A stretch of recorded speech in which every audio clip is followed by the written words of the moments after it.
I guess you think you know the story. You don't. The real one's much more gory. The phony one, the one you know, was cooked up years and years ago. And made to sound all soft and sappy, just to keep the children happy. Mind you, they got the first bit right. The bit where in the dead of night, The ugly sisters, Jules and Dahl, departed for the palace ball, While darling little Cinderella was locked up in a slime cellar, were rats who wanted things to eat. began to nibble on her feet.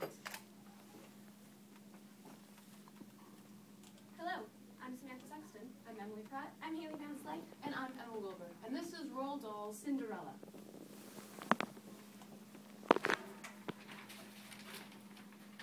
She bellowed, Help! and Let me out! the magic fairy heard her shout. Appearing in a blaze of light, she said, My dear, are you all right? "All right," she said. "Can't you see I feel as rotten as can be?" She beat her fist against the wall and shouted, Get me to the ball. There's a disco at the palace. Ah, ah, ah, ah. Stay alive, stay alive. The rest have gone and I am jealous. I want a dress, I want a coach, and earrings, and a diamond brooch, and silver slippers, 2 of those, and lovely nylon pantyhose. Done up like that, I guarantee the handsome prince will fall for me. The fairy said, hang on a tick. She gave her wand a mighty flick, and quickly, in no time at all, Cindy was at the palace ball.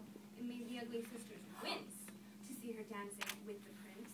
She held him very tight and pressed herself against his manly chest. The prince himself was turned a pulp. All he could do was gasp and go. Then midnight struck and she shouted, Heck, I've got to run to save my neck. The prince cried, "No, alas, alack!" He grabbed the dress to hold her back as Cindy shouted, Let me go! The dress was ripped from head to toe. She ran out in her underwear.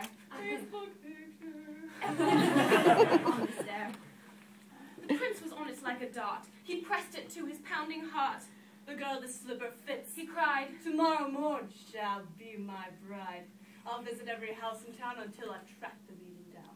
Then, rather carelessly, I fear, he placed it on a crate of beer. At once, one of the ugly sisters, the one whose face was blotched with blisters, sneaked up and grabbed the dainty shoe, and quickly flushed it down the loo. Then in its place, she calmly put the slipper from her own left foot. Aha, you see the plot grows thicker. As Cindy's look starts looking sicker. Next day, the prince went charging down to knock on every door in town. In every house, the tension grew. Who was the owner of this shoe? The shoe is long and very wide. A normal foot got lost inside. Also, it smelled a wee bit icky. The owner's feet were hot and sticky. Thousands of eager people came to try it on, but all in vain. Now came the ugly sisters go. One tried it on, the prince screamed, "No!" But she screamed, Yes, it fits me! Now you've got to marry me! The prince went white from ear to ear. He muttered, "Let me out of here." Oh, no, you don't. You've made a vow. There's no way you can back out now. "Off with her head!" The prince roared back. They chopped it off with one big whack. This pleased the prince. He smiled and said, "She's prettier without her head." Then came up sister number 2, who yelled, "Now I'll try the shoe." "Try this instead!" The prince yelled back. He swung his trusty sword and smack! Her head went crashing to the ground. It bounced a bit and rolled around. In the kitchen, peeling spuds, Cinderella heard the buzz of bouncing heads upon the floor and poked her own head around the door. "What's all this racket?" Cindy cried. "Mind your own biz." The prince replied.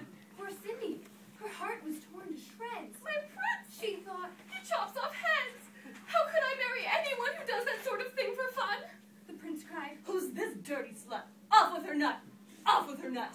Just then, in a blaze of light, the magic fairy hove in sight. Her magic wand went swoosh and swish. Cindy, she cried, come make a wish.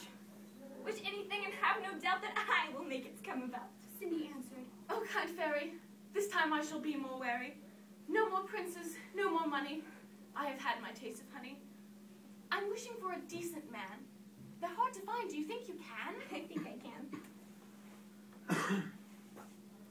Within a minute, Cinderella was married to a lovely fella A simple gem maker by trade. who sold good homemade marmalade. Their house was filled with smiles and laughter, and they were happy.